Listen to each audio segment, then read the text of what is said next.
Hi everyone, welcome to digital G K classes. तो CTET SST की कल हम लोगों ने यहाँ तक क्वेश्चंस किए थे और डिटेल में एक्सप्लेनेशन के साथ हम लोग कर रहे हैं। तो इसलिए हर एक क्वेश्चंस को आपको बहुत ही अच्छे से समझना है, क्योंकि अब ऐसा नहीं चलेगा कि आपने बस क्वेश्चंस पढ़ा और आंसर देख लिया बस हो गया। नहीं, एक्सप्लेनेशन भी आपको समझना है, तभी जाकर आप क्वेश्चंस आंसर कर पाएंगे।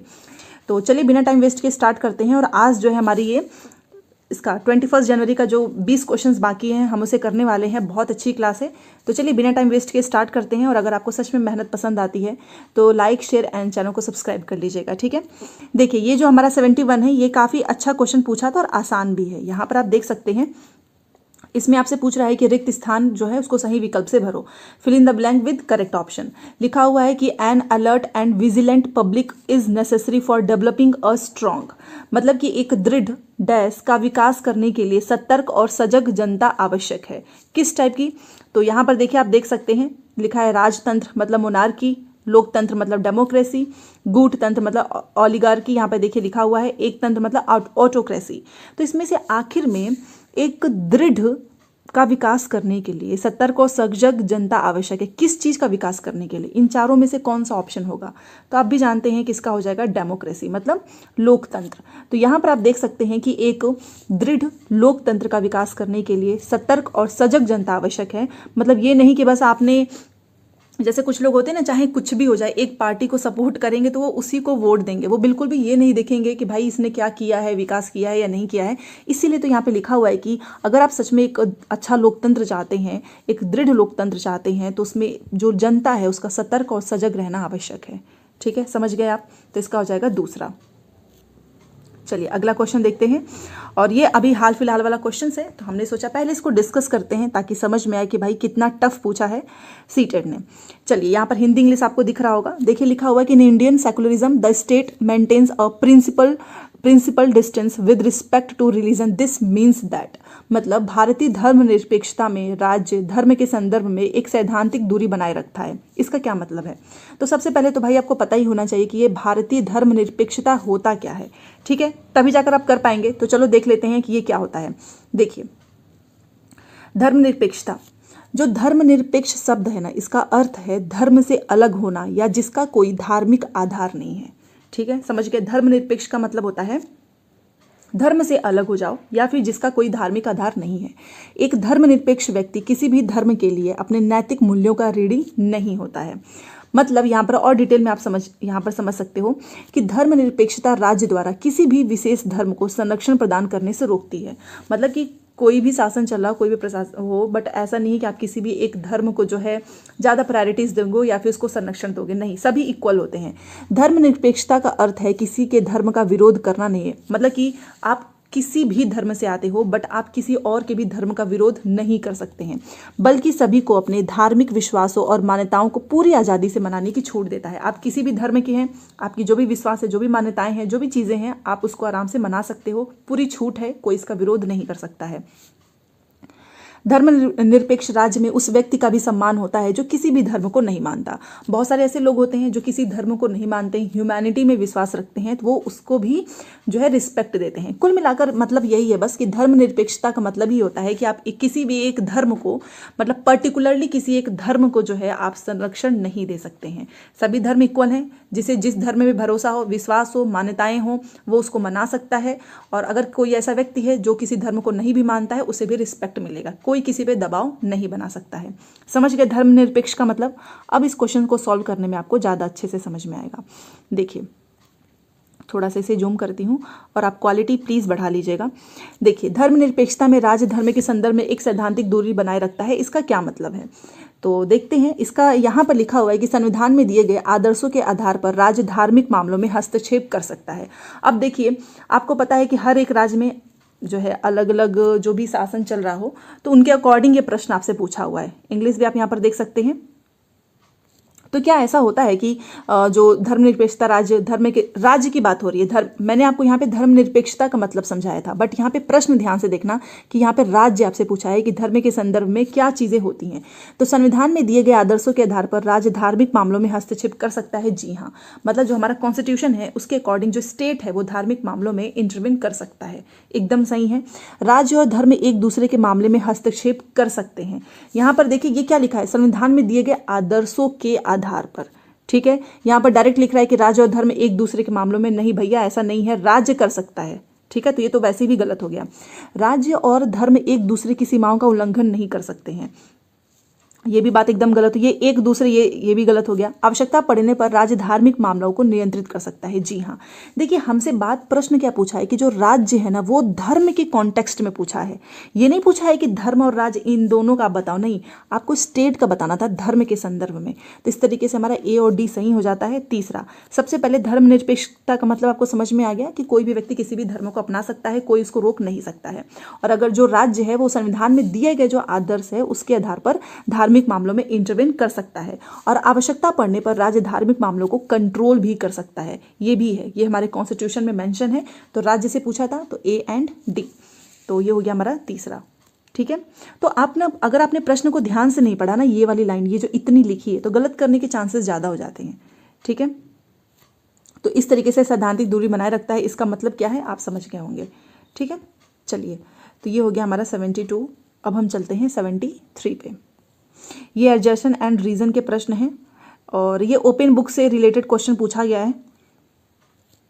ओपन बुक जानते हैं आप, कोविड के समय में ज़्यादा उस समय प्रचलन में था कि जो ओपन बुक एग्जाम्स होते हैं, shift the focus away from rote learning to a more involve engagement with the text book. क्योंकि देखो भाई, ओपन बुक एग्जाम्स होते हैं तो वैसे भी रटने की जरूरत होती नहीं है, ये तो आप सभी जानते हैं, क्योंकि किताब आपके सामने है और जो सच में पढ़ा होगा वही नकल भी कर सकता है। ये भी तो एक रीज़न है ना।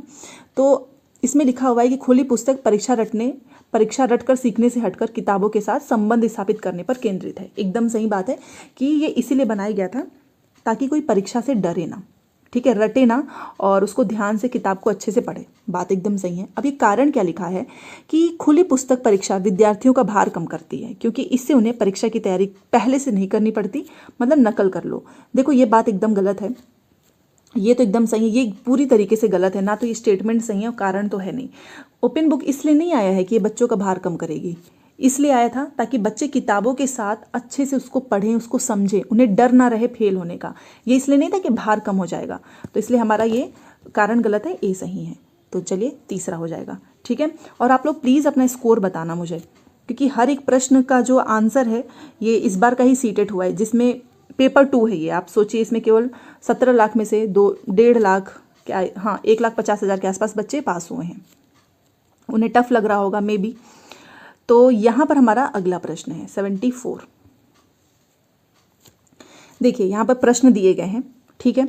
तो प्रश्न या फिर टिप्पणी आपने अपनी कक्षा में कक्षा के विद्यार्थियों से प्राप्त की है, मतलब क्लास में टीचर जाते हैं, बहुत सारे प्रश्न टिप्पणियाँ अपने क्लास के स्टूडेंट से प्राप्त करते हैं। तो इनमें से कौन सा प्रश्न विद्यार्थी के गरीबी व असमानता के मुद्दे पर आलोचनात्मक दृष्टि को प्रतिबिंबित करता है? तो इन चारों प्रश्न में से ऐसा कौन सा प्रश्न है जो स्टूडेंट्स की गरीबी हो गया, इनइक्वालिटी के जो मुद्दे हैं उसको जो है वो दिखाता है, ठीक है, रिफ्लेक्ट करता है? तो सबसे पहले ये आलोचनात्मक होता क्या है भाई, ये क्रिटिकल थिंकिंग होती क्या है, ये आपको पता होना चाहिए, तभी तो आप क्वेश्चंस कर पाएंगे। तो एक सेकेंड, मैंने यहाँ पर लिखा तो था क्रिटिकल थिंकिंग, चलिए मैं आपको यहाँ पर बता देती हूँ, यहाँ पे आई थिंक मिस हो चुका है। देखो क्रिटिकल थिंकिंग का मतलब क्या होता है, ये 74 वाला प्रश्न, कि जहाँ पर आपको वन लाइनर क्वेश्चंस के आंसर ना देने हो। क्रिटिकल थिंकिंग का मतलब कि आपके सामने कोई एक ऐसा मुद्दा है जहाँ पे आपको हर एक पर्सपेक्टिव में, मतलब आपकी सोच जो है ना सेंट्रलाइज्ड नहीं होगी, डिसेंट्रलाइज्ड होगी। आप हर एक पर्सपेक्टिव में सोचें। फॉर एग्जांपल अगर मैं आपसे बोलूँ कि हमारा देश कब आज़ाद हुआ, तो आप बोल दोगे 15 अगस्त 1947। बट यहीं पर मैं आपसे बोलूँ कि ये जो आज़ादी हुई थी, आज़ादी जो हमें मिली है, इसका कारण क्या है, किस वजह से हमें मिली है, तो आप इसमें एक आंसर नहीं दोगे मुझे, बहुत सारे आंसर दोगे, उस पर सोचोगे, विचार करोगे, तब जा कर दोगे। फटाक से ये नहीं बोलोगे कि 15 अगस्त 1947। तो ये जो क्रिटिकल थिंकिंग होती है इसमें स्टूडेंट्स को अपने दिमाग पे जोर डालना पड़ता है, अलग अलग पर्सपेक्टिव में सोचना होता है। अब ये आप समझ जाएंगे तो इसका आंसर करना आपको आसानी होगी। तो चलिए हिंदी वाला भी देख लेते हैं और इंग्लिश वाला भी। यहाँ पर देखिए, इसको जूम करना पड़ेगा नहीं तो दिखेगा नहीं। हाँ, तो ये प्रश्न थे, तो इसमें हमसे पूछा है कि गरीबी और असमानता, ये दोनों मुद्दे आपको ध्यान रखना है। ठीक है, तो पहला लिखा है कि ऐसा क्यों है कि विलासकारी और भिखारी दोनों को हम ट्रैफिक सिग्नल पर देख पाते हैं। ये प्रश्न है ना, प्रश्न ही तो आपको बताना है कि why is the luxury cars and beggars can both the be seen at traffic signals. आपने देखा होगा कि ट्रैफिक सिग्नल्स पे चाहे कोई लग्जरी कार वाला हो चाहे कोई बेगर्स हो, वो आपको दोनों दिखेंगे। गरीब लोग अपनी जीवन स्थिति सुधारने के लिए और अधिक मेहनत क्यों नहीं करते हैं। ये बताओ, क्या ये असमानता, गरीबी और असमानता की बात हो रही है। यहाँ पर तो केवल गरीब लोगों की बात हो गई, असमानता तो दिखी नहीं ना, ये गलत हो जाएगा। असमानता हमें यहाँ पर दिख रही है क्योंकि एक मतलब कि यहाँ पर एक भिखारी भी है और एक लग्जरी कार वाला भी इंसान है। ठीक है, भारत कब विकसित होगा और गरीबी से मुक्त होगा, यहाँ पर आप किस मुद्दे की बात कर रहे हैं। यहाँ तो केवल एक ही बात हो गई, सरकार गरीबों को मुफ्त सामान क्यों देती है और वही 5 किलो राशन क्या उन्हें आलसी बना देगा, तो ये बात भी नहीं होगा। बेसिकली क्वेश्चन आपसे पूछना क्या चाहता था कि ये 4 प्रश्न हैं जो कि विद्यार्थियों से प्राप्त किया गया है और इनमें से ऐसा कौन सा प्रश्न है जो कि विद्यार्थी के गरीबी व असमानता के मुद्दे पर आलोचनात्मक दृष्टि को प्रतिबिंबित करता है। और इसमें से हमारा प्रश्न यही होगा, ये रीज़न आपसे बता रहा है कि ऐसा क्यों है कि जो लग्जरी कार्स हैं एंड जो बैगर्स हैं उन दोनों को ही हम ट्रैफिक सिग्नल पर देख पाते हैं। यहाँ पर हमको गरीबी भी दिख रही है और इनइक्वालिटी भी दिख रही है। बाकी ऐसा कोई प्रश्न नहीं है क्योंकि यहाँ पर केवल गरीबों की बात कर दिया गया, अमीरों की कोई बात हुई नहीं है। तो इस तरीके से हमारा 74 का जाएगा फर्स्ट। ठीक है, चलिए 75 पे चलते हैं। चलिए देखिए, यहाँ पर डायग्नोसिस इवैल्यूएशन मतलब नैदानिक मूल्यांकन की बात हो रही है। तो अब पहले आपको समझना पड़ेगा कि ये डायग्नोस्टिक इवैल्यूएशन, जिसे हम हिंदी में नैदानिक मूल्यांकन बोलते हैं, ये होता क्या है। तो चलो देखते हैं, ताकि ये हमें समझ में आ जाएगा तो दिक्कत नहीं होगी। तो देखिए, सबसे पहले आपको पता है कि मूल्यांकन शिक्षण अधिगम प्रक्रिया का एक अभिन्न भाग है, मतलब जो हम बच्चों का असेसमेंट करते हैं। क्योंकि इसमें क्या होता है ना कि बच्चों को अधिगम, साथ में हम उनके जो भी गलतियां वो करेंगे हम उसमें सुधार कर सकते हैं। छात्र के अधिगम के बारे में हम यहाँ पर जो भी निर्णय लेने के लिए जो हमारे पास जानकारी आएगी हम उसको अच्छे से व्यवस्थित कर सकते हैं, वहाँ पर हमको जानकारी मिलेगी। तो इसके बहुत सारे चरण होते हैं, आप इसको बच्चा पढ़ रहा है उस समय भी कर सकते हो, एग्जाम में भी कर सकते हैं। बहुत सारे अलग अलग स्टेजेस हैं। जैसे कि मूल्यांकन का प्रकार यहाँ पर देखिए, यदि शिक्षक को निर्देशात्मक सामग्रियों के आयोजन से पहले छात्रों की शक्तियों और कमजोरियों के बारे में जानना है तो शिक्षक को डायग्नोस्टिक असेसमेंट करना चाहिए। मतलब कि अगर आपको बच्चे के वीक पॉइंट क्या है, स्ट्रॉन्ग पॉइंट क्या है, इसके बारे में जानना है तो इसके लिए आपको बच्चों का डायग्नोस्टिक करना होगा, जिसे हम बोलते हैं नैदानिक मूल्यांकन। नैदानिक आकलन शिक्षकों को सीखने की कठिनाइयों या सीखने वालों की समझ में कमी और सीखने वालों की व्यक्तिगत शक्तियों, कमजोरी, कौशल आदि की पहचान करने में मदद करता है। नैदानिक आकलन हम क्यों करते हैं कि बच्चे को आखिर किस चीज़ में प्रॉब्लम आ रही है, क्या चीज़ें वो नहीं सीख पा रहा है, इसीलिए हम करते हैं नैदानिक मूल्यांकन। इससे हमको पहचान हो जाती है। यह उपचारात्मक शिक्षा का आधार है। भाई जब तक आपको पता ही नहीं होगा आप उपचार कैसे करोगे, इसीलिए हम पहले नैदानिक आकलन करते हैं और बाद में उपचारात्मक। उपचारात्मक में मतलब जो भी प्रॉब्लम आ रही है बच्चों को, हम उसको दूर करते हैं, बच्चों का मार्गदर्शन करते हैं। उदाहरण के लिए यदि यह पाया जाता है कि एक शिक्षार्थी ने किसी विशेष विषय में कुछ अवधारणाओं को नहीं समझा है तो उसे इन अवधारणाओं को समझने में मदद करने के लिए नैदानिक मूल्यांकन करते हैं। मान लो कोई प्रॉब्लम बच्चों को नहीं समझ में आ रही है, मैथ, साइंस, कुछ भी, तो हम वहाँ पर डायग्नोस्टिक करते हैं, फिर बच्चों की प्रॉब्लम को सॉल्व करते हैं उपचारात्मक के द्वारा। इसके चरण हैं, सबसे पहले नैदानिक परीक्षण के चरण में क्या है कि उन छात्रों की पहचान करना जिन्हें मदद की आवश्यकता है। तो आप क्लास में कुछ क्वेश्चंस दे रहे हो, आपको समझ में आ जाएगा कि कौन सा बच्चा कर पा रहा है, कौन सा बच्चा नहीं कर पा रहा है। देन आप सीखने की कठिनाई का पता लगाते हो, फिर कारण खोजते हो कि आखिर में बच्चा जो है कोई चीज़ क्यों नहीं सीख पा रहा है, कहीं ऐसा तो नहीं कि आप अच्छे से पढ़ा नहीं पा रहे हो। फिर उपचारात्मक शिक्षण के माध्यम से सीखने की कठिनाइयों को दूर करना। तो सबसे पहले हम लोग नैदानिक किए, बच्चों की कठिनाई का पता लगाए, उसके बाद से जब हमको ये सारी चीज़ें पता चल गई तो हमने उपचारात्मक के थ्रू कठिनाइयों को दूर कर दिया। तो यहाँ पर आपको नैदानिक और उपचारात्मक दोनों चीज़ें समझ में आ गई। अब मुझे नहीं लगता है कि इसके बाद से आपको कोई चीज़ नहीं आएगी। देन यहाँ पर अब आपको इस क्वेश्चन को सॉल्व करना है। तो चलिए आंसर प्लीज़ मुझे बताना।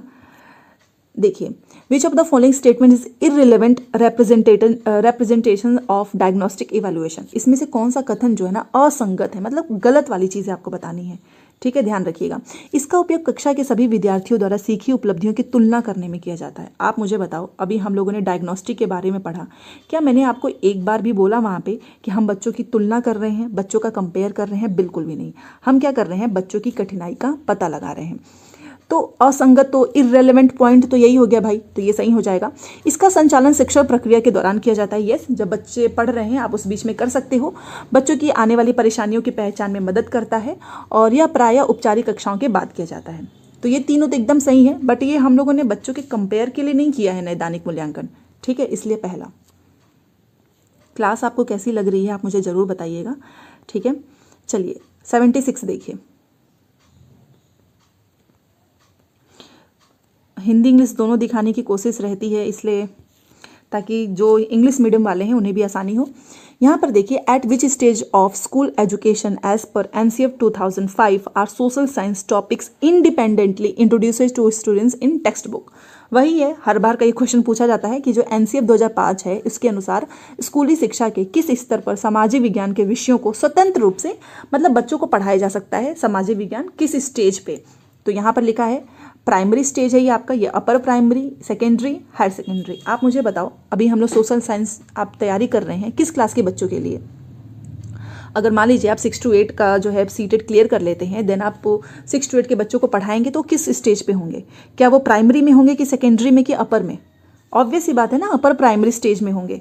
तो इसीलिए ये 2005 NCF के अकॉर्डिंग है कि हमको बच्चों को कब परिचित कराना है सोशल साइंस का, जब वो उच्च प्राथमिक स्तर में चले जाएंगे। तो ये तो आसान था, दूसरा, ठीक है।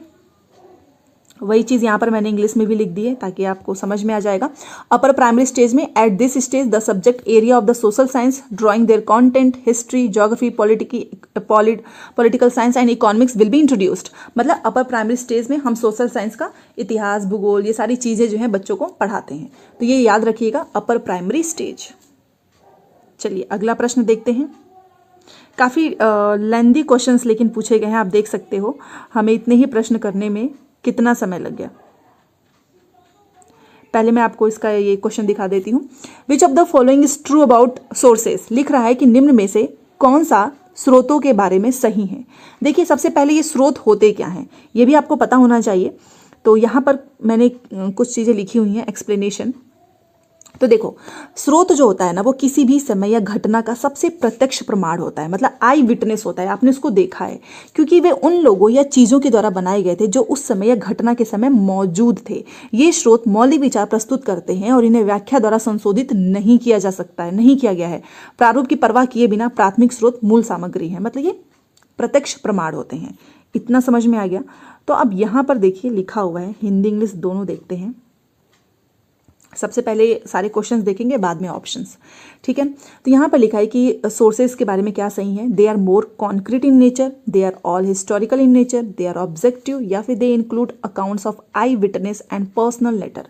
ये तो हमने भी देखा ही है कि डी तो होगा ही, कि इसमें प्रत्यक्षदर्शियों के ब्यौरे और व्यक्तिगत पत्र भी शामिल हैं। तो देखिए अधिक ठोस प्रकृति के होते हैं, सभी ऐतिहासिक प्रकृति के होते हैं, मतलब सभी को बोल दिया हिस्टोरिकल नेचर, बिल्कुल भी नहीं। और ये वस्तुनिष्ठ लिख रहा है, ये वे वस्तुनिष्ठ होते हैं, नहीं भाई ये वस्तुनिष्ठ नहीं होते हैं। तो इसमें हमारा ए होगा, डी होगा, क्योंकि ये ठोस होते हैं, ठोस प्रकृति के होते हैं। साथ में अभी मैंने आपको बताया कि आई विटनेस मतलब कि प्रत्यक्ष प्रमाण होता है। यहाँ पर देखिए लिखा हुआ है कि दे include accounts of eye witness and personal letters, ठीक है, इसमें प्रत्यक्ष प्रमाण होते हैं। तो ए और डी आपका हो जाएगा। तो कहाँ पर लिखा हुआ है ए एंड डी, फर्स्ट में ही है, ठीक है। चलिए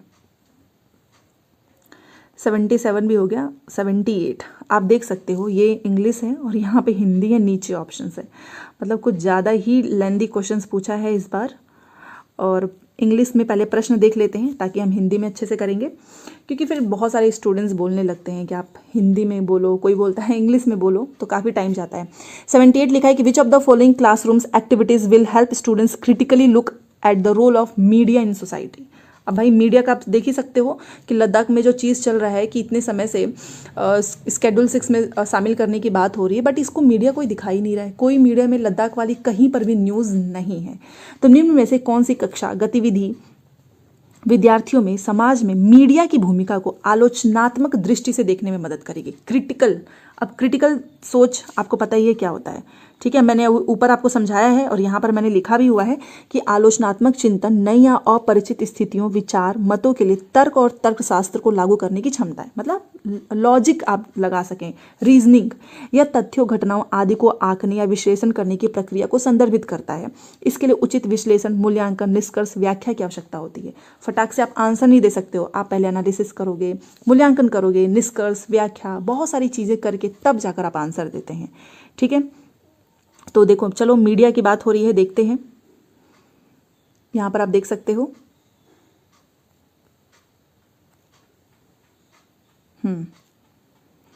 देखिए, तो पहला है मीडिया की भूमिका को आलोचनात्मक दृष्टि से देखने में मदद करेगा। इन तीनों में से एक्टिविटीज, इन तीनों में से कौन सी एक्टिविटीज होगी? तो पहला लिखा है कि क्या सरकार किसी खबर को टीवी पर चलाने से रोक सकती है, वह ऐसा क्यों करेगी? इस विषय पर छात्रों द्वारा कक्षा में परिचर्चा करवाओ, डिस्कशन करवाओ कि क्या गवर्नमेंट जो ये मीडिया वगैरह है इनको कोई न्यूज़ चलाने से रोक सकता है? आप मुझे बताओ, रोक सकता है? और अगर यस तो क्यों? दूसरा है कि किसी एक मुद्दे पर छात्रों को अलग अलग अखबारों के जो न्यूज़ निकलते हैं उसको इकट्ठा करना चाहिए, फिर उसके विवरण की तुलना करना चाहिए, क्योंकि हर एक न्यूज़पेपर में अलग अलग इन्फॉर्मेशन दी जाती है। छात्रों से व्हाट्सएप और अन्य सोशल मीडिया पर आई खबरों को एकत्र करवाओ तथा उसका शैक्षणिक संसाधन के रूप में इस्तेमाल करो। ये तो बिल्कुल भी नहीं होगा कि हम सोशल मीडिया से बच्चों को बोलें कि बच्चों को हमको डिस्ट्रैक्ट थोड़ी ना करना है कि कहेंगे कि जाओ बच्चों सोशल मीडिया से इन्फॉर्मेशन लेकर आओ, ये नहीं होगा। देखिए ए एंड बी होगा, क्योंकि यहाँ पर बच्चे जो हैं ये जो ऐसी एक्टिविटीज़ अगर हम क्लास में कराएंगे ना, तो इससे जो मीडिया की भूमिका है बच्चे इसको आलोचनात्मक दृष्टि से देख पाएंगे। सबसे पहला तो उनके मन में ये आएगा कि क्या सच में ऐसा हो सकता है कि गवर्नमेंट चाहे तो वो किसी भी जो बहुत सारी चीज़ें चलती हैं उसको टीवी पर चलाने से रोक सकती है? तो यस, क्यों करेगी भाई, सब अपना फ़ायदा करने के लिए। अभी आप देख ही सकते हो ना कि बहुत सारी इन्फॉर्मेशन टीवी पर मीडिया दिखाती ही नहीं है। दूसरा कि अलग अलग अगर न्यूज़पेपर से अगर आपने इन्फॉर्मेशन कलेक्ट की तो आपको पता चलेगा कि अच्छा एक इस खबर के बारे में इस न्यूज़पेपर में क्या निकला है, इसमें क्या निकला है, आप यहाँ पे कंपेयर भी कर सकते हैं। ठीक है, तो इस तरीके से ए एंड बी। ओके, चलिए ये देखिए नेक्स्ट क्वेश्चन। पहले इसका हम ये टीचिंग ट्री चार्ट से है। ट्री चार्ट जिसे नहीं पता है मैं बता देती हूँ। यहाँ पर देखिए लिखा है कि for teaching which of the following topics a tree chart would be best suited. मतलब किसी भी विषय को अगर आपको पढ़ाना है तो ट्री चार्ट हम बनाते हैं ना, आपने देखा होगा कि हम कोई भी चीज़ याद करते हैं तो जैसे कि अगर मान लो रवि की फसल है तो हम रवि की फसल करके फिर उसके बारे में यहाँ पर लिखेंगे, फिर नीचे खरीफ की फसल है, तो ऐसे ट्री चार्ट बना बना के याद करने में आसानी होती है। जैसा कि यहाँ पर आप देख सकते हो, ये देखिए बेसिकली यही है कि ट्री चार्ट का मतलब होता है कि आपने क्या किया, किसी भी टॉपिक्स को डिवाइड कर दिया और वहाँ से आप याद कर रहे हैं। जैसे कि ये देखिए यहाँ पर मैंने क्या किया, मुझे क्रॉप के बारे में पढ़ना है तो मैंने ये ट्री चार्ट बनाया है, रवि खरीफ जैद, और यहाँ पर मैंने ये सारी चीज़ें ऐसे लिख दी हैं। तो यहाँ पर मैंने डिवाइड कर दिया है। फिर मेजर क्रॉप्स क्या हैं वो भी मैंने ये इस तरीके का चार्ट बना दिया, तो यहाँ से मुझे याद करने में आसानी होगी। इसे बोलते हैं ट्री चार्ट, कि आपने एक टॉपिक्स को डिवाइड कर दिया है। समझ गए आप? तो ये इंपॉर्टेंट होता है और इस तरीके से बहुत सारे लोग पढ़ाई करते हैं और काफ़ी हेल्प मिलती है याद करने में। तो देखिए 79 है, इसमें लिखा हुआ है कि जो इसमें से किस विषय के शिक्षण के लिए ट्री चार्ट जो है ना वो अति उपयुक्त रहेगा। चलिए देखते हैं। पहला लिखा है मतलब कि चारों में से ना किसको पढ़ाने के लिए या क्लास में टीचिंग कराने के लिए ट्री चार्ट बेस्ट होगा। पहला लिखा है कि शासक के शासनकाल का सार दे दो, कि कोई शासक है और उसके शासनकाल में कोई भी काम हुआ है उसके लिए ट्री चार्ट बना दो, क्या इसके लिए बेस्ट होगा? या फिर एक विशेष काल में ऐतिहासिक घटनाएं, युद्ध, क्रांति, सामाजिक आंदोलन का जो क्रोनोलॉजी होती है उसको दिखाना है, इसके लिए तो भाई ट्री चार्ट मस्ट है, क्योंकि यहाँ पर आपको घटनाएं भी बतानी है, युद्ध बतानी है, क्रांतियाँ बतानी है, कब क्या हुआ है, कौन से आंदोलन हुआ है, तो ये तो ट्री चार्ट इसके लिए बेस्ट होगा। आधुनिक इतिहास पढ़ाने के लिए इसमें कोई टॉपिक होना चाहिए, ना कि पूरा सब्जेक्ट। ये तो पूरा मॉडर्न हिस्ट्री ही लिख दिया है। आयु, जेंडर, नस्ल इत्यादि जैसे जनसांख्यिकी चरणों के वितरण के लिए, मतलब distribution of demographic variables such as age, gender, race etcetera. अभी मैंने आपको बताया कि ट्री चार्ट किसके लिए बेस्ट रहता है, किस विषय के शिक्षण के लिए, तो जहाँ पर आपको ज़्यादा चीज़ें याद करनी होती हैं, ज़्यादा नंबर वगैरह। यहाँ पर ऐसा कुछ नहीं है, बट यहाँ पर देखो मान लो कोई घटना है, जैसे कि यहाँ पर मैं लिख दूँ जलियांवाला बाग हत्याकांड। ठीक है, जलियांवाला बाग हत्याकांड। अब सबसे पहले तो ये मैं बताऊंगी कि ये कब हुआ था और इसमें क्या क्या चीज़ें हुई। इसको याद करने के लिए मैं ट्री चार्ट बनाती जाऊंगी कि क्यों हुआ, किस रीज़न से हुआ था, ये सारी चीज़ें, कौन कौन से आंदोलन इसकी वजह से हुआ है, क्रोनोलॉजी आप इस तरीके से ट्री चार्ट के थ्रू याद कर लेंगे। तो इसलिए हमारा हो जाएगा दूसरा। ठीक है, चलिए ट्री चार्ट बेसिकली सभी लोग बनाते हैं आजकल, आपने देखा होगा, नोट्स इस तरीके से बनाने से याद हो जाता है। और ये देखिए हमारा 80 नंबर का क्वेश्चन। यहाँ पर आप देख सकते हैं, विच of the following resources strategy can make a social science classroom inclusive. सबसे पहले देखो ये इंक्लूसिव होता क्या है, मतलब इनमें से कौन सा संसाधन या फिर रणनीति एक सामाजिक विज्ञान की कक्षा को समावेशी बना सकती है। देखो समावेशी का मतलब ये होता है कि आप बिना भेदभाव किए, एक कोई डिसेबल बच्चा भी है, एक नॉर्मल बच्चा भी है, आप सभी को एक साथ एक क्लास में बैठाकर पढ़ाते हो, और अगर किसी बच्चे को देखने में प्रॉब्लम आ रही है तो आप उसको फर्स्ट रो में बैठा देते हैं। समावेशी का मतलब होता है कि सभी को एक साथ बैठाकर पढ़ाना। ठीक है, अब इसमें से लिख रहा है कि इसमें से कौन सी एक रणनीति है ना जो सामाजिक विज्ञान की कक्षा को समावेशी बना सकती है। पहला लिखा हुआ है कि विभिन्न समुदाय और क्षेत्रों के लोगों की कहानियां और तस्वीरों का प्रदर्शन करना। कि मैंने अभी आपसे एक चीज़ बोला कि सभी को एक साथ बिना भेदभाव किए, तो अलग अलग समुदाय क्षेत्र के लोग हैं, उनकी कहानियां तस्वीरों को दिखाएंगे, तो ये एक अच्छी स्ट्रैटेजी होगी ना इंक्लूसिव एजुकेशन की। दूसरा लिखा है केवल समाज के प्रभुत्व विचारों को सिखाना। ये ओनली लिख के इसने सब कुछ गलत कर दिया, क्योंकि ओनली कभी होता ही नहीं है, नेगेटिव टैग वर्ड है। आसपास के उदाहरणों से बचना, भाई बचना नहीं है, हमको उदाहरण देना है, तो ये तो गलत हो गया। केवल पाठ्य पुस्तक से उत्तर देने के लिए जो है प्रोत्साहित करो, एनकरेज करो, गलत। केवल वाले वर्ड कभी सही हो ही नहीं सकते हैं, तो इसलिए हमारा इसमें हो जाएगा फर्स्ट। समझ गए आप, क्योंकि तीनों के तीनों नेगेटिव लिखा हुआ है, तो पहला। चलिए बाकी के भी प्रश्न है वो भी देख लेते हैं। ये देखिए कितना लेंदी क्वेश्चन है, पहले इसका इंग्लिश देखते हैं। देखिए इसमें ये बेसिकली आपका हाशिया समुदाय है ना, उससे प्रश्न पूछा है। आप इंग्लिश हिंदी दोनों देख सकते हैं। ऐसा संभव है कि आपकी कक्षा में हाशियाई समुदाय के छात्र भी हों, इसलिए जब आप हाशियाकरण पर कक्षा में बात कर रहे हो तो विषय प्रस्तुत करते हुए आपको निम्नलिखित में से किन बातों का ध्यान रखना चाहिए। मतलब आपकी क्लास है, उसमें बहुत सारे ऐसे भी छात्र होंगे जो कि हाशियाई समुदाय से आते हैं, और जब भी आप हाशियाकरण टॉपिक पे बात कर रहे हैं तो आपको सेंसिटिव होकर बात करना है। ये नहीं, क्योंकि आपको ध्यान रखना है कि कहीं उनके जो मन को आप हर्ट ना कर दे, उन्हें ऐसा ना लगे कि वो अलग से हैं। तो भाई ये हाशियाकरण होता क्या है, चलो देख लेते हैं। देखो हाशियाकरण का मतलब होता है कि किसी व्यक्ति या समुदाय को किनारे या हाशिए पर ढकेल दो। बेसिकली इसमें गरीब लोग आते हैं, इनको हम क्या करते हैं, एकदम अलग कर देते हैं। हाशियाकरण वाला व्यक्ति जो है वो या तो समुदाय समाज की मुख्य धारा में ही नहीं रहता है, ठीक है, या फिर मतलब वो मेन उसमें नहीं रहता है। हाशियाकृत लोग जो है, वो जो समुदाय है वो गरीब और कमज़ोर होते हैं, और इनको लोग हीन दृष्टि से देखा जाता है। कई बार आपने देखा होगा, ये कई बार लोगों के साथ होता है कि मान लो वो किसी एक स्टेट में है, ठीक है, आपने देखा होगा उनकी लैंग्वेज की वजह से भी लोग उनको किनारे कर देते हैं, और वो कहीं एक ऐसी जगह पे चले गए जहाँ पर उनकी वो भाषा नहीं बोली जाती है, और लोग उनको एकदम साइड कर देते हैं, क्योंकि वो उस समुदाय से बिलोंग नहीं करते हैं। गरीब और कमज़ोर को तो किया ही जाता है, एक अलग ही दृष्टि से लोग देखने लगते हैं, ठीक है। ये होता है हाशियाकरण, कि आपने क्या कर दिया, उस व्यक्ति को एकदम किनारे कर दिया, ढकेल दिया, इसे बोलते हैं हाशियाकरण। समझ में आ गया। अब ये है हमारा 81, तो इसमें क्या होगा वो देखते हैं, क्योंकि ये प्रश्न कई बार पूछता है। हाशियाकरण पे तो प्रश्न आएगा ही आएगा। देखिए, तो आपने देखा कि हमें जब भी मैं क्लास में ऐसा कुछ डिस्कशन करूंगी तो मैं किन बातों का ध्यान रखूंगी। सबसे पहले खास समुदायों का नाम लेने पर उन समुदायों से आए लोग असहज महसूस कर सकते हैं। मान लो कोई एक ऐसा समुदाय है जो काफ़ी स्ट्रांग है, और उनका नाम लेने पर जो उन समुदाय से आए लोग असहज महसूस कर सकते हैं। इसका मतलब ये है कि मान लीजिए आपकी क्लास में 2 टाइप की कम्युनिटी हैं, एक जो है गरीब है, दूसरी अमीर है। तो अगर आपने गरीब वालों का भी नाम लिया तो वो अनकंफर्टेबल फील करेंगे, मतलब अगर उनके समुदाय का आपने नाम लिया। कई बार ऐसा भी होता है कि आपने जो आपके यहाँ पे जो भी स्ट्रांग जो कम्युनिटी है, जो समुदाय है, अगर आप बस उसी के बारे में बात करेंगे तो ये जो दूसरी जो है ना, जो गरीब है, जो कमज़ोर है, तो उनको क्या लगेगा कि वो अलग है, उनके बारे में उनको एक रिस्पेक्ट नहीं मिलेगा। आप समझ सकते हो। तो इसलिए हमको कई बार बचना चाहिए, और जो खास समुदायों का नाम लेने पर उन समुदायों से आए लोग असहज महसूस कर सकते हो, कि आपको ये भी डिनोट नहीं करना है कि देखो ये हाशियाकरण है, ये इस समुदाय का है तो ये लोग हाशियाकरण है।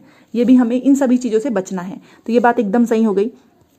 मतलब दोनों में हो सकता है ना, तो आप बिल्कुल भी नाम लेकर नहीं दिखा सकते हो, आपको लेबलिंग नहीं करनी है, लेबल नहीं लगाना है, ठीक है, चाहे वो अमीर हो चाहे गरीब हो।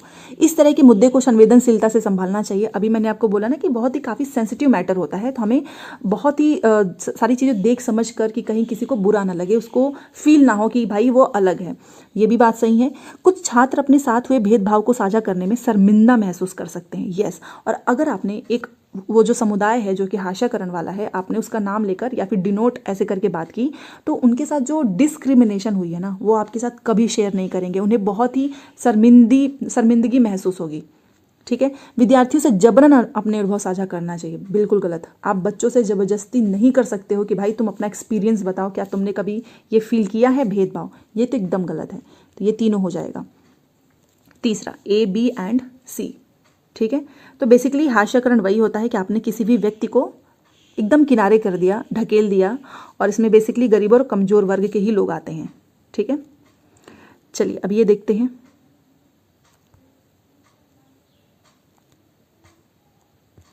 इसमें बात हो रही है प्रोजेक्ट वर्क की। Which of the following is are features of a project work. मतलब प्रोजेक्ट वर्क हम बच्चों को देते हैं ना, परियोजना कार्य, इसकी विशिष्टताएं क्या हैं, इन तीनों में से क्या है इसकी विशिष्टता। तो चलिए देखते हैं। पहला लिखा है कि यह विद्यार्थी को पाठ्य पुस्तक से आगे जाने का मौका देती है। जी हाँ, आपने देखा होगा, हम लोग आपने भी किया होगा प्रोजेक्ट वगैरह। इसमें क्या होता है ना कि बच्चे केवल टेक्स्ट बुक पे डिपेंड नहीं रहेंगे, वो अलग से भी अपनी खुद से सोचते हैं, अलग अलग चीज़ों का यूज़ करते हैं। तो हम इनको किताबों से आगे बढ़ने का मौका दे रहे हैं। परियोजना कार्य घर पर ही करना चाहिए ताकि कक्षा में शिक्षण के लिए अधिक समय मिल सके, एकदम गलत। बल्कि हम ये प्रोजेक्ट वगैरह ना स्कूल में कराते हैं, ग्रुप में। आपने देखा होगा 3 से 4 बच्चों का ग्रुप बनाते हैं, और इसमें क्या होगा ना कि बच्चे एक दूसरे का हेल्प करना, सपोर्ट करना, बहुत सारी चीज़ें सीखते हैं। तो ये बिल्कुल गलत है कि घर पर ही दो, गलत। सामूहिक परियोजना कार्य विद्यार्थियों में सहयोगात्मक कौशल के विकास में मदद करती है। अभी मैंने आपको बताया ना कि जो प्रोजेक्ट, ये जो वर्क हम इसलिए तो देते हैं कि ताकि बच्चों के अंदर कोलैबोरेटिव स्किल्स डेवलप हो, एक दूसरे की हेल्प कर सकें। तो A एंड C, B बिल्कुल भी नहीं होगा। तो इस तरीके से आपका हो जाएगा तीसरा, ठीक है। सारी PDF आपको मेरे टेलीग्राम पे मिल जाएगी, तो बिल्कुल भी टेंशन मत करना। अब यहाँ पर देखते हैं 83। देखिए, what is the advantage of field work as a method of social science. आपने देखा होगा कि सोशल साइंस, EVS, हम इसमें फील्ड वर्क क्यों कराते हैं, ताकि बच्चों को प्रत्यक्ष जो है एक्सपीरियंस हो, मतलब वो खुद अपने हाथों से कोई भी काम करके सीखेगा ना। जब बच्चा खुद से देख के खुद अपने हाथों से करता है तो वो ज़्यादा अच्छे से समझ सकता है, ठीक है। तो आखिर में इसमें हम फील्ड वर्क क्यों कराते हैं, इसके क्या लाभ हैं, ये आपसे पूछा हुआ है। तो चलिए देखते हैं। छोटा ही क्वेश्चन है, ज़्यादा लेंदी नहीं है। यस, देखिए, तो क्या लाभ है बताइए, इसके एडवांटेज क्या है। पहला है कि छात्रों को प्रत्यक्ष ज्ञान प्रदान करता है। ऑब्वियस ही बात है, अभी मैंने आपको बताया ना कि बच्चे खुद अपने हाथों से करके सीखते हैं। प्रस्तुत करना, प्रस्ताव करना, तर्क करने के कौशल विकसित करता है। नहीं, देखो फील्ड वर्क है, यहाँ पर आप बच्चों को कोई ऐसा प्रश्न नहीं पूछ रहे जिसमें उसकी क्रिटिकल थिंकिंग डेवलप हो जाएगी। नहीं, हम बच्चों को प्रत्यक्ष ज्ञान देना चाहते हैं फील्ड वर्क के थ्रू। याद रखने में मदद करना बिल्कुल भी नहीं। रोट लर्निंग तो हम वैसे भी प्रमोट नहीं करते हैं, और ना ही हम बच्चों का यहाँ पे नॉलेज टेस्ट कर रहे हैं, ठीक है। हम कुछ नॉलेज नहीं टेस्ट कर रहे हैं, हम बच्चों को प्रत्यक्ष ज्ञान दे रहे हैं, स्टूडेंट्स को फर्स्ट हैंड नॉलेज प्रोवाइड करा रहे हैं, इसलिए हमारा पहला हो जाएगा, ठीक है। चलिए नेक्स्ट क्वेश्चन देखते हैं 84। काफ़ी लेंदी ये भी क्वेश्चन है। चलिए, बट ये बहुत अच्छा क्वेश्चन है, और ये एक तरीके, इस बार ना कुछ नए नए क्वेश्चंस भी पूछे गए हैं जो कि नहीं पूछा जाता है कभी भी। जैसे कि ये क्वेश्चन पूछा है कि why do election take place after a fixed time interval in democracy. चुनाव का समय है भाई, तो इसलिए प्रश्न भी इससे पहले पूछा था कि लोकतंत्र जो है ना, हमारी डेमोक्रेसी, इसमें एक निश्चित समय अंतराल के पश्चात चुनाव क्यों होते हैं। अब बताओ, हर 5 साल पे चुनाव होता है, ऐसा क्यों होता है। क्यों नहीं जो एक पार्टी वही हमेशा के लिए रहती है। अगर ऐसा हो जाए तो फिर हमारा डेमोक्रेसी बचा ही कहाँ, तब तो वो डिक्टेटरशिप हो जाएगा, तानाशाही हो जाएगा। अगर चुनाव हो ही ना तो ये जो पार्टियां हैं ये तो काम ही नहीं करेंगे, इनके अंदर तो कोई डर ही नहीं होगा। इसीलिए निश्चित समय अंतराल पे चुनाव होते हैं, और वो पहले आपको यहाँ पर मैं बताऊंगी। देखिए, यहाँ पे एक निश्चित अंतराल पर चुनाव होने के बहुत सारे फायदे हैं। सबसे पहले, चूंकि कोई भी चुना हुआ प्रतिनिधि चुनाव नहीं हारना चाहता है। आप भी जानते हैं ना कि कितना ये लोग मतलब मेहनत करते हैं। आप देखिए, एक चुनाव जीतने के लिए क्या क्या चीज़ें, सारी हदें पार हो जाती हैं। कोई हारना नहीं चाहता है, इस डर से वह जनता के हित में काम करेगा। अब बताओ, इनके अंदर अगर डर ही ना रहे, अभी आप देखिए बिहार में इतनी सारी वैकेंसीज क्यों आ रही हैं। लोकसभा का चुनाव है, विधानसभा का चुनाव है। चुनाव के समय पे क्यों करते हैं, ताकि जनता उनको वोट दे। अगर पिछली सरकार अपना उत्तरदायित्व अच्छे से निभाती है तो जनता उसे फिर से चुनती है, और कोई ऐसी गवर्नमेंट है जो काफ़ी अच्छा काम कर रही है तो लोग उसको दोबारा से चुनते हैं। और अगर नियमित चुनाव हो ही ना तो इनके अंदर तो डर ही नहीं रहेगा। अगर पिछली सरकार अपना उत्तरदायित्व अच्छे से नहीं निभाती है तो जनता क्या करती है, दूसरी पार्टी की सरकार चुनती है। तो ये भी एक फायदे हैं। नियमित चुनाव होते रहने से लोगों का सरकार पर नियंत्रण बना रहता है। सबसे इंपॉर्टेंट चीज़ यही है कि जो हर 5 साल में एक बार चुनाव होता है ना, इससे जो लोग हैं, मतलब हम सब, हमारे हर एक वोट की काफ़ी वैल्यू होती है। इसलिए मैंने बोला है आपको कि अगर आपको कोई नहीं समझ में आता है तो आप नोटा बटन जो है दबा सकते हैं। बट लोग, हम सभी का गवर्नमेंट पे कंट्रोल भी तो बना रहेगा, नियमित चुनाव होगा तो। अगर नियमित चुनाव हो ही ना, वही पार्टी बनी रहेगी, तो आप समझ सकते हो कि क्या होगा फिर, तानाशाही। अब ये हमने समझ लिया कि भाई क्या होता है इसका मतलब। तो चलो देखिए, तो यहाँ पर लिखा है कि लोकतंत्र में एक निश्चित समय अंतराल के पश्चात ही चुनाव क्यों होते हैं। सबसे पहले कि सरकार का उत्तरदायित्व सुनिश्चित करने के लिए। यस, अभी मैंने आपको बोला कि अगर होगा ही नहीं तो सरकार को समझ ही नहीं आएगा कि उसको जनता के लिए कुछ करना भी है। दलों की समान राजनीतिक भागीदारी सुनिश्चित करने के लिए। मान लो कोई एक पार्टी अच्छा काम कर रही है तो उसको मौका मिलना चाहिए। अब ऐसा नहीं कि कोई एक पार्टी है जो कुछ काम ही नहीं कर रही है बट वो वही राज कर रही है, तो हर एक दलों को जो है भागीदारी मिलनी चाहिए, वो भी अपना काम दिखा सकें। राजनीतिक वाद विवाद तथा जन संवाद को प्रोत्साहित करने के लिए, ठीक है, ये भी होगा। यह एक प्रथागत प्रक्रिया ये नहीं होगा। तो ए, बी एंड सी फर्स्ट हो जाएगा इसमें, ठीक है। और इंग्लिश तो मैंने आपको दिखाई दिया है कि एंश्योर करना है गवर्नमेंट को अपनी अकाउंटेबिलिटी एंड इक्वल जो है सबको पार्टिसिपेट करने का मौका मिल सके। Encourage political debate and public dialogue, ये बोल रहा है it is a customary practice. ये कोई आपका प्रथागत प्रक्रिया नहीं है कि भाई ऐसा ही चुनाव होगा, नहीं, ये ऐसा रखा ही गया है। हमारा कॉन्स्टिट्यूशन भी इस चीज़, उसी के अकॉर्डिंग ही सारी ये चीज़ें होती हैं, ठीक है। तो 84 का आपका हो जाएगा फर्स्ट। काफ़ी आसान और अच्छा क्वेश्चन पूछा था, तो आप इस तरीके से समझ सकते हो कि अगर ये नियमित चुनाव नहीं होते, ये जो निश्चित अंतराल पे, तो क्या आप इस पर डिबेट कर पाते? क्या जन संवाद जो है हम सब अपनी बात रख पाते? बिल्कुल भी नहीं। तो इसलिए ये तीनों होंगे। ये कोई आपका प्रथागत प्रक्रिया नहीं है कि हम फॉलो कर रहे हैं, तो डी होगा ही नहीं। चलिए 85 देखिए।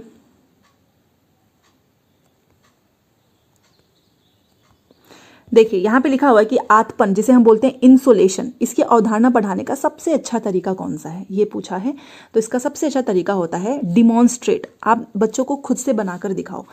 केस स्टडी नहीं करना है, ना ही कोई यहाँ पे ब्रेन स्टॉर्मिंग का मतलब आप कोई चीज़ जो है उस पर एनालिसिस कर रहे हो, लॉजिक, रीजनिंग सब कुछ लगा रहे हैं, ना ही यहाँ पे सर्वे करना है। हमको बच्चों को पढ़ाना है इंसोलेशन, तो इसके लिए बेस्ट होगा डिमॉन्स्ट्रेशन, प्रदर्शन।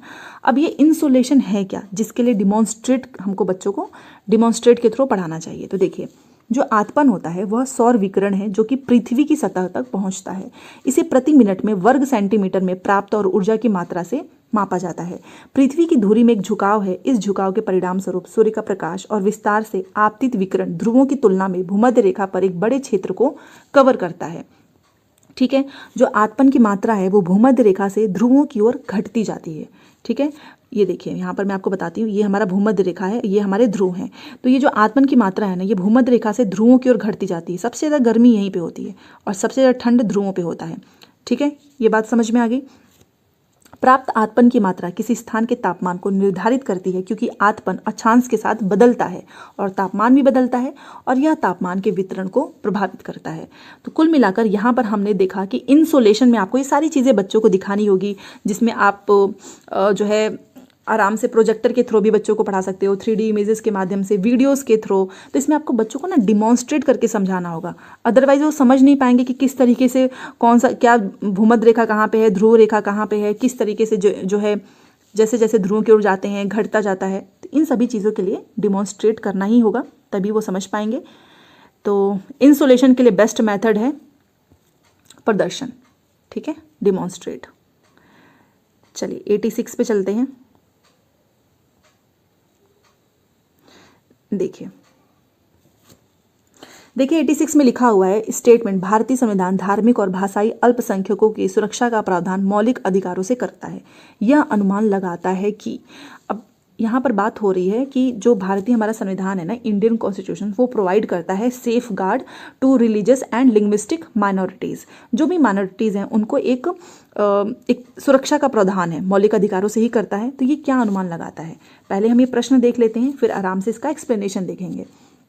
यह बहुसंख्यक द्वारा जो संभाव्य सांस्कृतिक प्रभुत्व के समक्ष अल्पसंख्यकों की सुरक्षा करता है। जी हाँ, ये प्रोटेक्ट करता है माइनॉरिटीज़ को against possible cultural domination by the majority.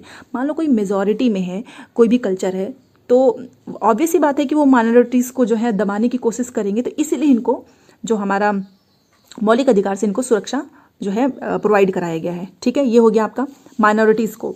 यह बहुसंख्यकों द्वारा किसी तरह के भेदभाव से अल्पसंख्यकों की सुरक्षा करता है। ऑब्वियस सी बात है ना, मान लो मेजॉरिटी है, माइनॉरिटीज़ है, तो जो डिस्क्रिमिनेशन तो होगा ही, इसलिए इनको जो भी भेदभाव होंगे उनसे इनको प्रोटेक्ट करने के लिए, तो ये भी बात एकदम सही है।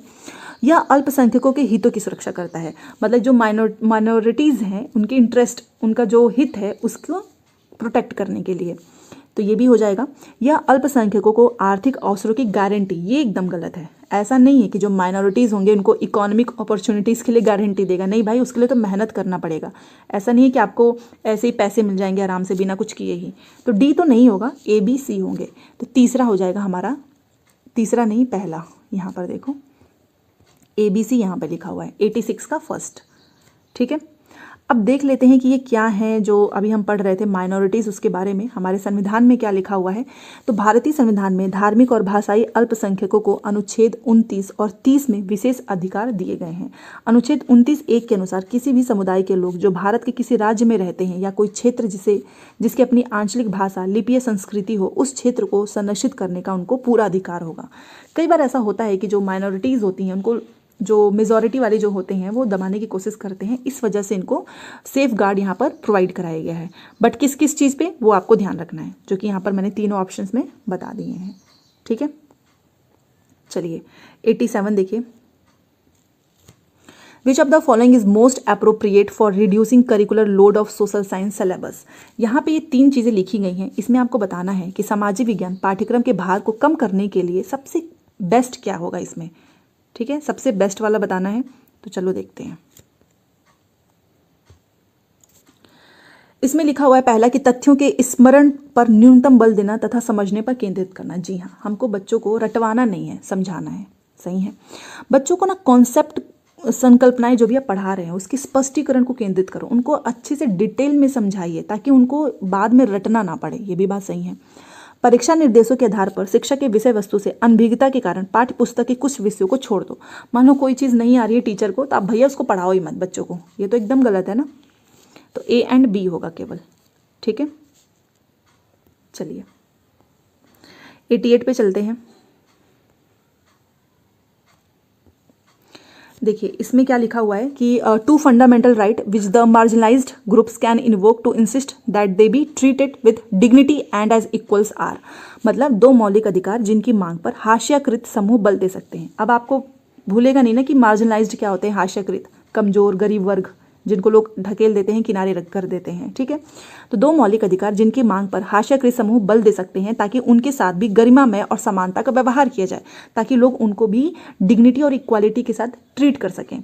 तो वो कौन से हैं, इसमें से आपको बताना है। ठीक है, समानता का अधिकार ऑब्वियस ही बात है, राइट टू इक्वालिटी, ये तो होगा ही। ठीक है, और क्या होगा, सांस्कृतिक और शैक्षणिक अधिकार, मतलब कि कल्चरल एंड एजुकेशनल राइट्स, उनको भी भैया पढ़ने का हक है। ऐसा नहीं है कि वो गरीब हैं, कमज़ोर हैं, तो वो उस जो भी ये चीज़ें हैं मेजॉरिटी के लिए वो उसमें नहीं जा सकते हैं, सभी को इक्वल अपॉर्चुनिटी मिलेगी। तो ये दोनों तो हैं ही। शोषण के विरुद्ध अधिकार नहीं, ये आपके मौलिक अधिकार हैं, आपको पता है ना। स्वतंत्रता ऑलरेडी हमने डिस्कस किया हुआ है, ये भी नहीं होगा। तो यहाँ पर बात हो रही है कि 2 मौलिक अधिकार आपको बताने हैं ना, तो इसमें से यही दोनों मौलिक अधिकार हैं जिसकी मांग पर हाशियाकृत समूह बल दे सकता है और उनके साथ भी गरिमामय और समानता का व्यवहार किया जा सकता है। तो एक हो गया हमारा राइट टू इक्वालिटी और एक हो गया हमारा कल्चरल एंड एजुकेशनल राइट। तो 88 का हो जाएगा ए एंड बी। ठीक है, चलिए काफ़ी मेहनत लगती है सारी चीज़ें, क्योंकि जो भी आंसर्स यहाँ पर आपको मिल रहे हैं वो सब कुछ सीटेट के फाइनल आंसर की से वेरीफाई हैं। ठीक है, तो आप बिल्कुल भी टेंशन मत लेना। चलो अब ये भी काफ़ी लेंदी क्वेश्चन है, इसको देखते हैं। देखो 2 स्टेटमेंट दिया गया है, असेसमेंट वाले क्वेश्चन है ए एंड बी, और ये working of the state government उससे रिलेटेड है। ठीक है, तो यहाँ पर आप देख सकते हो, इसको पहले मैं यहाँ पर करती हूँ, नहीं तो दिखेगा ही नहीं। देखिए राज्य शासन की कार्यप्रणाली से संबंधित 2 प्रश्न दिए गए हैं, आकलन वाले प्रश्न हैं। ए और बी पे आपको विचार करना है और सही विकल्प का चयन करना है। ठीक है, तो इसमें पहला लिखा हुआ है, सही देखिए, प्रेस वार्ता का क्या उद्देश्य होता है, यह विधानसभा में होने वाली बहस से किस तरह अलग है। प्रेस कॉन्फ्रेंस आप जानते ही हो, जो कि हुआ नहीं है अभी तक। What is the purpose of press conference? How is it different from a legislative assembly debate? And B लिखा है कि what is the term used to refer to elected representative who are not member of the ruling party and who play the role of questioning government decisions। क्या decisions पे उनके questions कर सकें। तो इसमें आपको बताना है आकलन वाले प्रश्न। हिंदी में भी देख लो, ये तो आपको पता चल गया कि विधानसभा में होने वाली बहस से किस तरह से अलग है। उन निर्वाचित प्रतिनिधियों के लिए किस शब्द का प्रयोग होता है जो सत्ता दल के सदस्य नहीं होते तथा सरकार के फैसलों पर सवाल उठा सकते हैं। तो सही विकल्प का चुनाव करना है। तो ये देखिए, सबसे पहले ये देखिए, बेसिकली इसमें आपको ना फैक्चुअल और कॉन्सेप्चुअल नॉलेज की आपकी टेस्टिंग हो रही है कि कौन सा, मान लीजिए आप बच्चों से मैं अगर आपको बोलूं कि तुमको एक कॉन्सेप्चुअल प्रश्न पूछना है और एक आपको फैक्चुअल प्रश्न पूछना है, इसकी जांच करनी है, संकलात्मक और तथ्यात्मक। तो इन दोनों में से आप, मान लो अगर मैं आपको बोलूं कि चलो भाई बच्चों की जो है कॉन्सेप्चुअल नॉलेज की जांच करनी है, तो इन दोनों में से कौन सा प्रश्न आप पूछेंगे? ये पूछोगे या ये पूछोगे? या फिर अगर मैं आपको बोलूं इन दोनों में से फैक्चुअल जो है नॉलेज की जांच करनी है, तो ये वो क्या है? तो देखिए, सबसे पहले यहाँ पर जो हमारा पहला प्रश्न लिखा है, प्रेस कॉन्फ्रेंसेस का उद्देश्य क्या होता है? यह विधानसभा में होने वाली बहस से किस तरह अलग है? तो ये तो कॉन्सेप्चुअल नॉलेज की जांच कर रहा है, क्योंकि यहाँ पर बच्चों को पता होना चाहिए ना, या फिर आप किसी को भी, कि उसको जब यही नहीं पता होगा कि प्रेस वार्ता होता क्या है, उसका उद्देश्य क्या है, तो वो कैसे बता पाएगा कि विधानसभा में होने वाली बहस से किस तरीके से अलग है? तो ये क्या है? कॉन्सेप्चुअल नॉलेज की जांच कर रहा है। बल्कि यहाँ पर जो दूसरा लिखा हुआ है कि उन निर्वाचित प्रतिनिधियों के लिए किस शब्द का प्रयोग होता है जो सत्ता दल के सदस्य नहीं होते, यहाँ पर क्या पूछ रहा है? Factual knowledge. बस एक शब्द आपको बताना है कि भैया ये शब्द है, तो वो क्या है? फैक्चुअल नॉलेज की तो टेस्टिंग हो रही है। यहाँ पर आपको डिटेल में तो चीज़ें बतानी नहीं है। तो ये हो गया हमारा कॉन्सेप्चुअल और ये हो गया हमारा फैक्चुअल। काफ़ी आसान प्रश्न पूछा था डिफ्रेंशिएट करने के लिए। तो इसमें हम जाएंगे पहले के साथ, ठीक है? चलिए, और ये हमारा लास्ट क्वेश्चन, देख सकते हो आप कितना समय लग गया है। और 90 नंबर का क्वेश्चन काफ़ी लेंदी पूछा गया था। The distinctiveness of Adivasi societies is attributed to prevalence of caste system, practice of a range of tribal religions distinct from other prevalent religions, distinct language uses, या फिर presence of little hierarchy। ठीक है, फिर नीचे यहाँ पे ऑप्शंस दिए गए हैं। अब हिंदी भी देख लेते हैं। देखिए, आदिवासी समाज की विशिष्टता का श्रेय जाता है, किसे जाता है? जाति व्यवस्था के प्रचलन को जाता है, दूसरे प्रचलित धर्मों से भिन्न अनेक प्रकार के जनजातीय धर्मों के पालन को जाता है, विशिष्ट भाषा के प्रयोग को जाता है, या फिर ऊंच नीच की कम उपस्थिति को जाता है। ये सारे ऑप्शंस पढ़ने के बाद से आपको यहाँ से सेलेक्ट करना है, ठीक है? चलो देखते हैं। आप मुझे बताओ, जो आदिवासी जो समाज है, इसकी विशिष्टता, मतलब ये अलग है, अलग नहीं है, बस लोग उनको जो है, आपने देखा होगा कई बार प्रश्न पूछता है कि वो बहुत ही चमकीले कपड़े पहनते हैं, तो इससे हम क्या कर रहे हैं? हम उनको अलग कर रहे हैं। ऐसा नहीं करना चाहिए। तो आदिवासी जो समाज है, इसकी विशिष्टता का श्रेय क्या जाति व्यवस्था के प्रचलन को जाएगा? ये कास्ट वाली जो चीज़ें जो लोग ज़्यादा प्रमोट करते हैं, क्या इसको जाएगा? बिल्कुल भी नहीं। हमको बढ़ाना नहीं है जाति व्यवस्था को। जो भी दूसरे प्रचलित धर्मों से भिन्न अनेक प्रकार के जनजातीय धर्मों के पालन को, यस, कोई भी किसी भी धर्म का हो, किसी भी समुदाय का हो, सभी को पालन करना है। विशिष्ट भाषा के प्रयोग को, ये भी तो एक श्रेय है जो कि विशिष्टता, आदिवासी समाज की विशिष्टता को जाता है। और ऊंच नीच की कम उपस्थिति को, मतलब कि भेदभाव नहीं होता। आपने देखा होगा जो आदिवासी समाज होते हैं ना, वो ज़्यादा ऊंच नीच में वो बिलीव ही नहीं करते, वहाँ पर ज़्यादा डिस्क्रिमिनेशन ही नहीं होता है। तो ये 3 चीज़ें होंगी, ए नहीं होगा, ठीक है? B, C and D. तो यहाँ पर है ये हमारा दूसरा।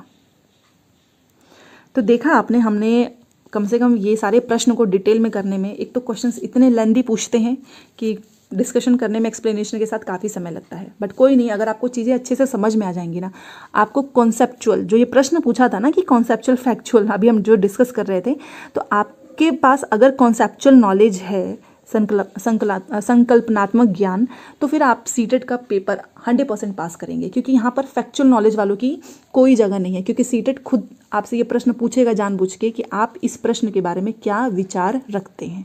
समझ में आ गया? इसीलिए डिटेल में पढ़ रहे हैं। तो चलिए, फाइनली आज हमारा ये कंप्लीट हो गया क्वेश्चन पेपर, पूरे 60 क्वेश्चंस, क्योंकि हम 3 दिन से कर ही रहे थे, बाकी की क्लासेस भी होती रहेंगी। तो जाते जाते इस एक मेहनत के लिए लाइक, शेयर एंड सब्सक्राइब कर दीजिएगा। मिलते हैं नेक्स्ट क्लास में। Thanks for watching.